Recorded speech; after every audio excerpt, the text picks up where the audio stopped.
जय श्री कृष्णा। आज की स्टोरी है ध्रुव पर। ध्रुव के पिता थे उत्तानपाद राजा। भक्ति कैसे करनी चाहिए, भक्ति कब करनी चाहिए, सुनिए। बहुत अच्छी स्टोरी है और अच्छी लगती हो जो न्यू हो प्लीज़ सब्सक्राइब कीजिएगा। चलिए बताते हैं। श्रीमद् भागवत महापुराण के चतुर्थ स्कंद में बड़ा प्यारा एक चरित्र है। क्या?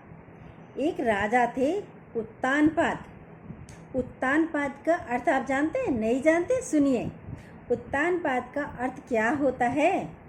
जिसके पैर ऊपर की तरफ हो और मुख नीचे की तरफ हो, उसका नाम है, उसको कहते हैं उत्तानपाद। और वो उत्तानपाद हम सभी हैं। कैसे हैं?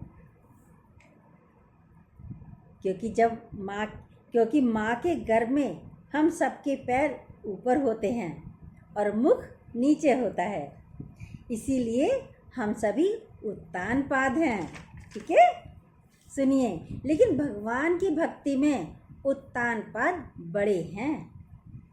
उत्तानपाद भी भक्त थे। महाराज उत्तानपाद की 2 पत्नियां हैं। एक का नाम था सुरुचि। सुरुचि जो मन के अनुसार चले, सुरुचि का मतलब वह है सुरुचि। दूसरी का नाम है सुनीति। सुनीति जो वेद शास्त्र के अनुसार चले, नीति के अनुसार चले, उसे कहते हैं सुनीति। ये महाराज उत्तानपाद की 2 पत्नियां थीं। दोनों ही राजा के प्रति समर्पित हैं, लेकिन राजा बड़ी पत्नी से प्रेम कम करता है, छोटी वाली से ज़्यादा प्रेम करता है राजा। दोनों रानियों के एक एक पुत्र हैं। सुरुचि के पुत्र का नाम उत्तम था और सुनीति के पुत्र का नाम ध्रुव था। आप सब जानते ही हैं। माता वही धन्य है जिसकी कोख से ध्रुव जैसा बच्चा पैदा हो, भक्त हो। उस माँ की कोख को धन्य है। वरना तो हमारे यहाँ एक संत कहते थे, महाराज जिस माँ की कोख से भगवत भक्त पैदा नहीं होवे तो उस माँ को तो पुत्र जन्ना ही नहीं चाहिए। जो पूजा ना करता हो, भक्ति ना करता हो, तो उसको तो पुत्र होना ही नहीं चाहिए। तो बोला है किसी संत ने, जन्नी जने तो सुत जने, संत जने या दाता या सुर, ना ही तो जन्नी बांझ रहे। मतलब क्या है? यदि कोई माँ बच्चे को पैदा करे तो वो संत हो, अच्छा हो। माँ संतति पैदा भी करे ना, तो ऐसी संतति पैदा करे, या तो वो संत हो या दाता हो, मतलब देती हो, किसी औरों को देने वाली हो सामान सामग्री, या भारत और राष्ट्र के लिए लड़ने वाली संतान हो। अगर इन तीनों में से किसी भी प्रकार का बल ना हो तो संतति में, तो संत कहते हैं महाराज ऐसी जननी को संतति होवे ही ना। यानी संतति मतलब संतान ना हो, इससे तो वो बांझ अच्छी है, बच्चे ना हो। सुनीति के यहाँ भी बहुत सुंदर बालक का जन्म हुआ है जिसका नाम ध्रुव है।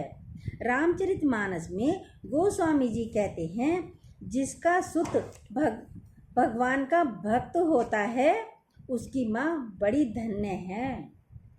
एक बार ध्रुव जी अपने पिता की गोद में जाकर बैठ गए।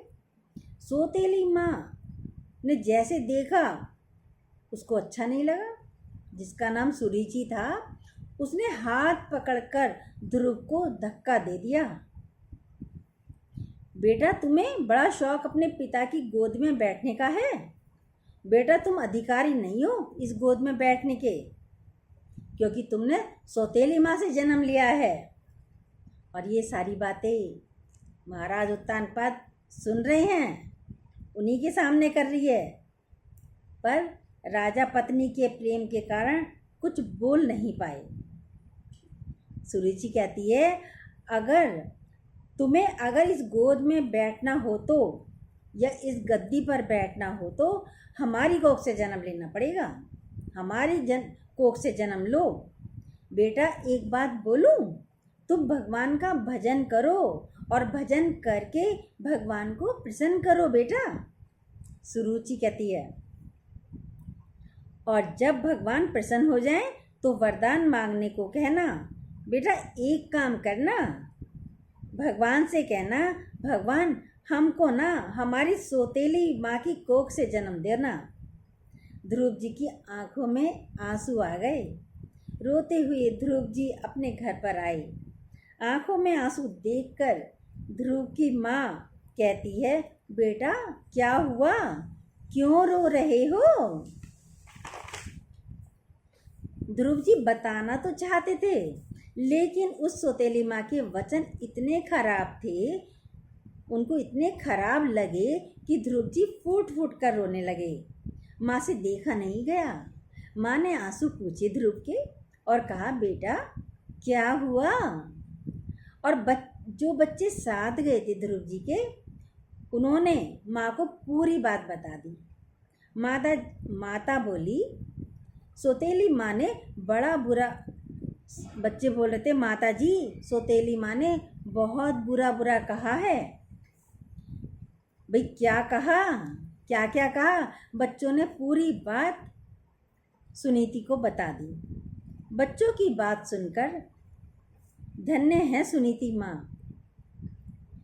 ध्रुव के सर पर हाथ फेर कर कहती हैं, बेटा तुम्हें पता है तुम्हारी सौतेली माँ बहुत अच्छी है। ध्रुव जी चौंक गए। सौतेली माँ को अच्छी क्यों कह रही हो माँ? माँ बोली, अरे बेटा जो रास्ता मैं आज तक तुम्हें नहीं बता पाई, वो रास्ता, वो उपाय आज तुम्हें तुम्हारी सौतेली माँ ने बता दिया है तुम्हें। कौन सा? ध्रुव जी बोले, जो तुम्हारी सौतेली माँ ने परमात्मा का रास्ता बताया है। ध्रुव जी बोले, माँ भगवान कहाँ रहते हैं? माँ बोली, बेटा भगवान सर्वत्र रहते हैं, हर जगह है। ऐसी कोई जगह नहीं है जहाँ भगवान ना हो। लेकिन भगवान को पाना है ना, तो एकांत में जाना चाहिए। माँ बोली। ध्रुव जी बोले, माँ एकांत क्यों? माँ बोली, बेटा एकांत में मन परमात्मा में ज़्यादा लगता है।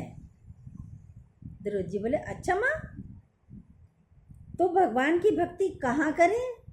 ध्रुव जी बोले। माँ बोली, वन में जाकर करो बेटा। देखो कितनी अच्छी माँ है। कोई इतने छोटे से बच्चे को वन में भेजेगी? नहीं। और भक्ति के लिए भेजेगी? नहीं भेजेगी। बचपन में ही अपने बालक को भगवान का रास्ता बता रही है। आजकल की माताएं तो न स्वयं मंदिर जाती हैं, न बच्चों को जाने देती हैं, और कितनी माताएं तो पूजा पाठ दिया बाती कुछ नहीं करती हैं। करनी चाहिए ना, बच्चे तो आपको देखकर ही सीखेंगे। चलो वो भी नहीं किया तो कुछ पल भगवान का स्मरण तो करो, शुक्रिया तो करो भगवान का, धन्यवाद तो करना चाहिए। क्यों करना चाहिए धन्यवाद, पता है आपको? नहीं पता? सुनिए। सुबह उठते धन्यवाद करो भगवान का, तुम स्वस्थ हो, तुम आज जाग गए हो।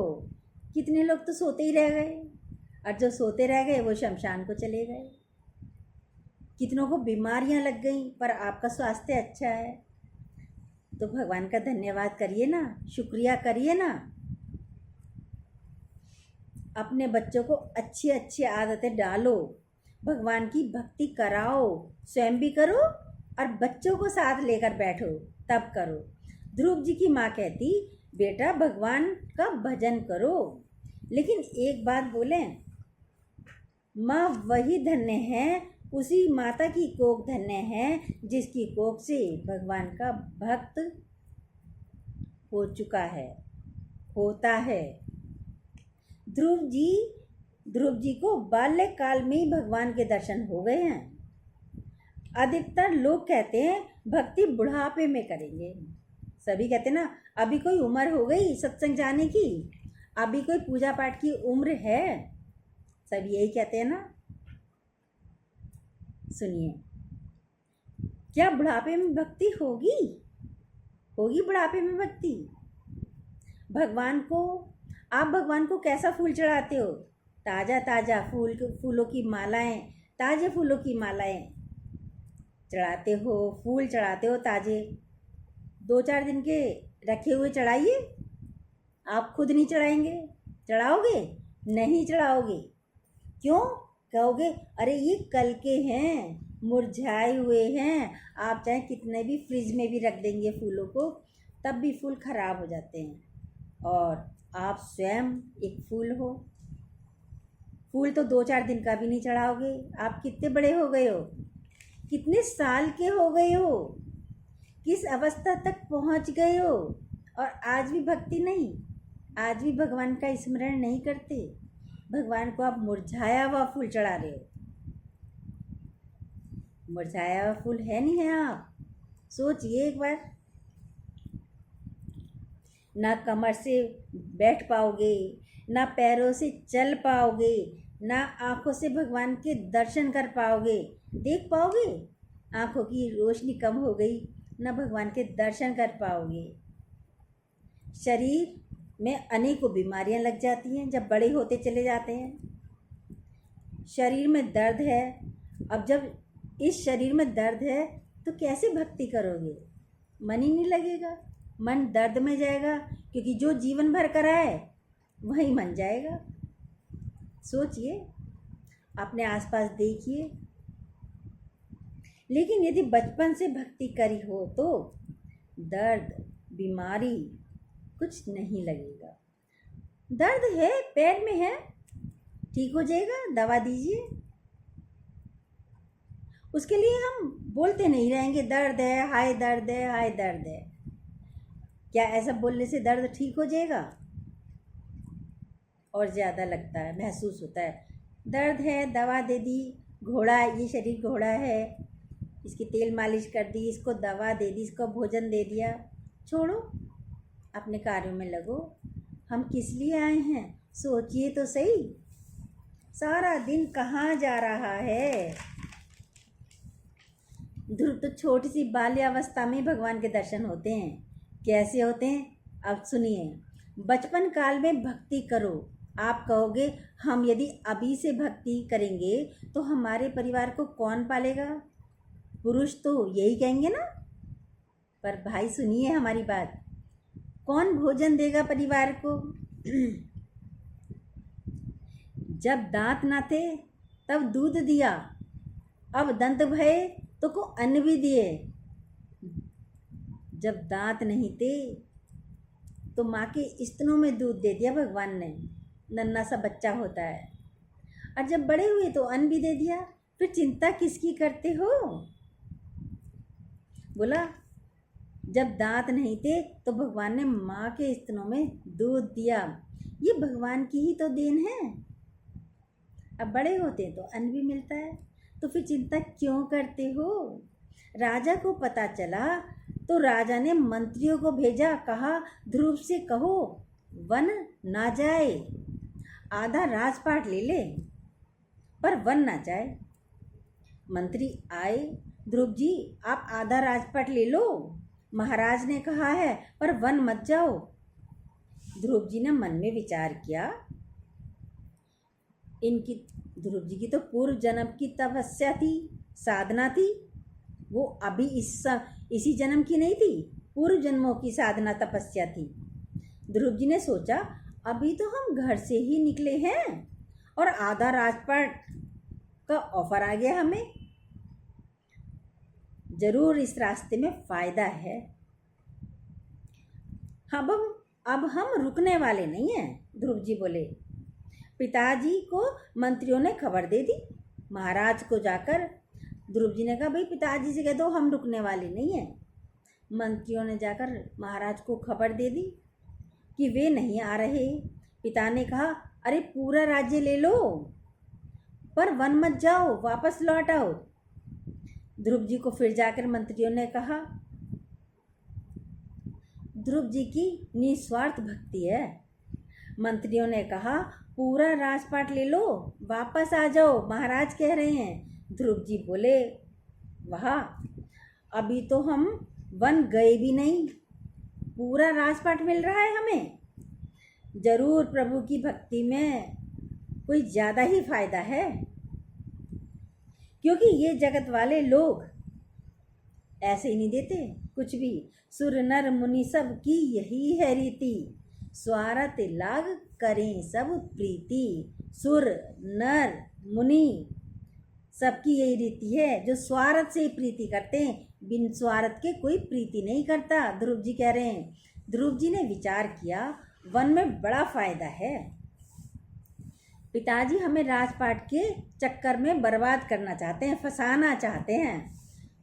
घर से निकल गए ध्रुव जी, तो वन के लिए निकल गए, वन में पहुंच गए।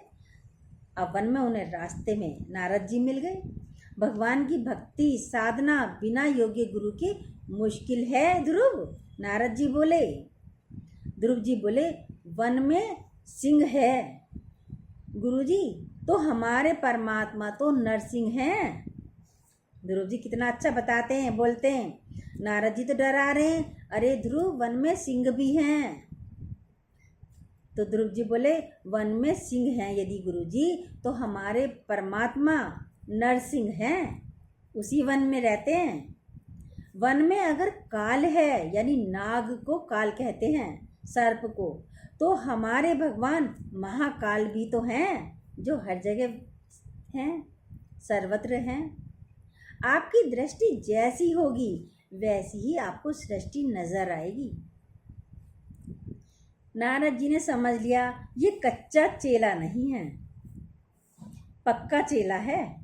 नारद जी ने मंत्र दे दिया, जाकर भजन करो। ध्रुव जी गए, साधना देखनी है, तपस्या देखनी है, तो ध्रुव जी की देखो, जो अद्भुत साधना है, जो अद्भुत साधना करते हैं ध्रुव जी। कैसे करते हैं साधना, तपस्या, सुनिए। ध्रुव जी यमुना के किनारे पर गए। परम मोक्षदायिनी मथुरापुरी में यमुना जी में जा करके स्नान किया।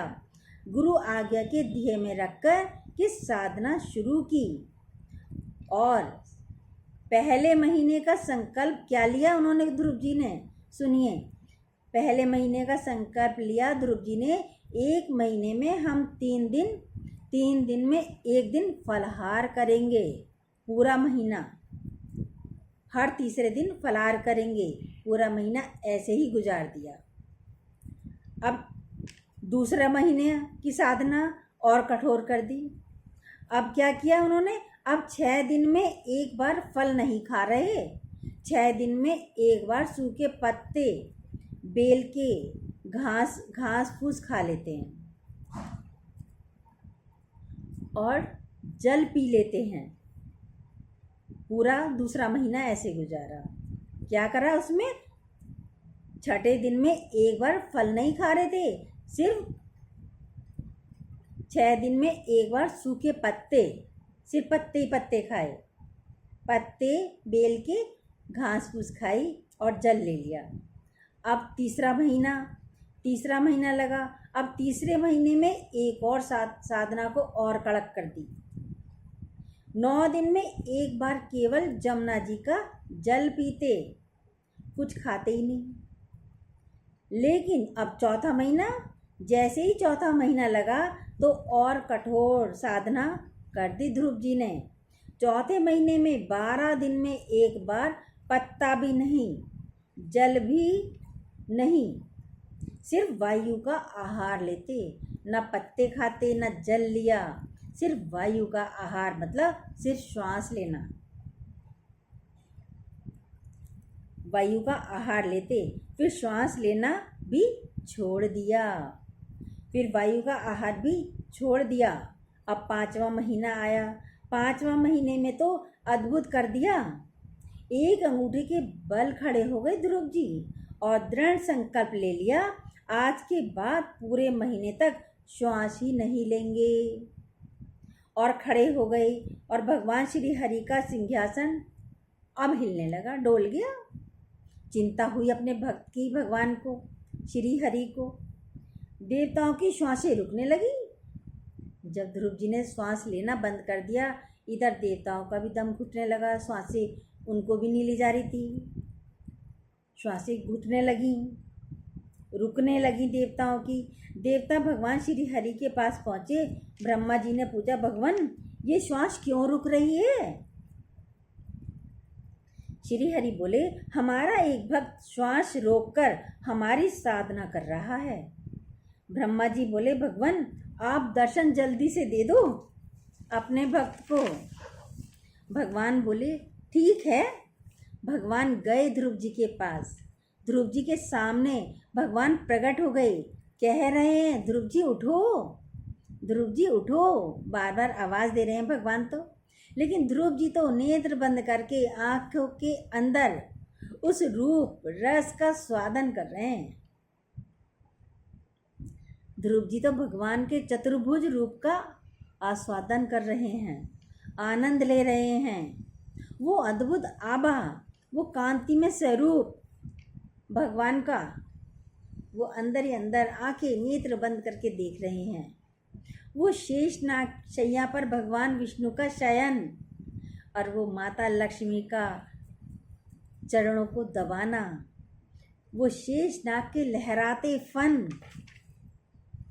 मानो जैसे हवा कर रहे हों। भगवान का सूर्य की भांति छिपना और उभरना, वो दिव्य आनंद। ध्रुव जी अब कहाँ नेत्र खोलने वाले हैं? जिसे इतना सुंदर अंदर ही अंदर दर्शन हो रहा हो भगवान का। भगवान मंदिर में नहीं है। हृदय के पट खोलो तो को पिया मिलेंगे। सबके हृदय में विराजमान है भगवान तो। भगवान तो हमारे और आपके घट में ही बैठा है, कहीं जाने की जरूरत ही नहीं है बाहर।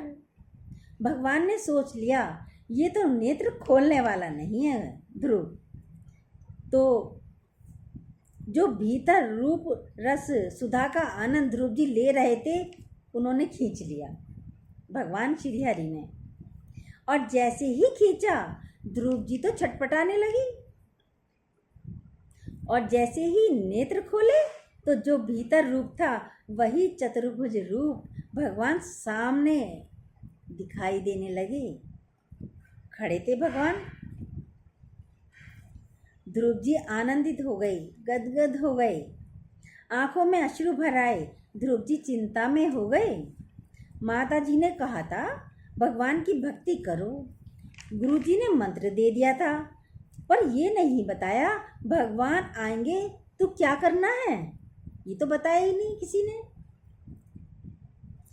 पूजा आती नहीं, सामग्री हमारे पास नहीं, जिसने अब हम क्या करें? भगवान सामने हैं, पर हम करें क्या? भगवान को कौन जान सकता है? जिसने भगवान को जनाया हो, भगवान के बारे में बताया हो, वो ही भगवान को जान सकता है। और भगवान दुविधा को समझ गए। भगवान ने अपना शंख लिया और ध्रुव जी के कपोलों पर लगा दिया। और जहाँ कपोलों पर शंख का स्पर्श हुआ, ध्रुव जी वेद वेदांग के विद्वान हो गए तुरंत ही। जिस पर भगवान की कृपा हो जाए, भला वो मौन कैसे रह सकता है? फिर ध्रुव जी भगवान विष्णु की बहुत स्तुति की। ध्रुव जी ने, हे प्रभु, आपने मेरी सोई हुई वाणी को जगा दिया, आप धन्य हैं। भगवान ने ध्रुव जी से कहा, कुछ मांगो ध्रुव। ध्रुव जी ने कहा, अब तो सब पा लिया भगवान, अब कुछ नहीं चाहिए। भगवान, आपको पाकर क्या पाना? अब कोई इच्छा ही नहीं है, कोई ज़रूरत ही नहीं है। भगवान ने कहा, फिर भी कुछ तो मांगो। ध्रुव बोले, नहीं। भगवान ने कहा, तुम जिस भाव को लेकर आए थे जाओ, तुम्हें आशीर्वाद देते हैं। 36,000 वर्षों तक पिता की राजगद्दी पर बैठकर राज्य का भोग भोगो। इसके बाद हमारे लोक में आकर के हमेशा के लिए हमारे साथ रहो ध्रुव। भगवान विष्णु की कृपा से ध्रुव जी ने 36,000 वर्षों तक राज्य किया और साथ में उत्तम के ऊपर आक्रमण हुआ तो उसका बदला भी लिया और मृत्यु के ऊपर पैर रख करके ध्रुव जी भगवान के धाम को गए और आज भी आकाश में ध्रुव तारा बन करके ध्रुव जी चमक रहे हैं, आज तक हैं। जब शादी होती है ना तो ब्राह्मण भी कहते हैं भैया ध्रुव दर्शन करवाओ। आज भी ध्रुव दर्शन हो रहे हैं जिन्होंने बचपन में ही गोविंद को पा लिया। एक ये ध्रुव जी हैं जिन्होंने बचपन में ही गोविंद को, श्री हरि को पा लिया है। ऐसे भक्ति करो, पूजा जरूर करनी चाहिए। और हमारी ये स्टोरी अच्छी लगी हो तो प्लीज़ जो न्यू हो ज़रूर सब्सक्राइब कीजिएगा और जो बेल आती है उसको दोबारा से प्रेस कर दीजिएगा। जय श्री कृष्णा।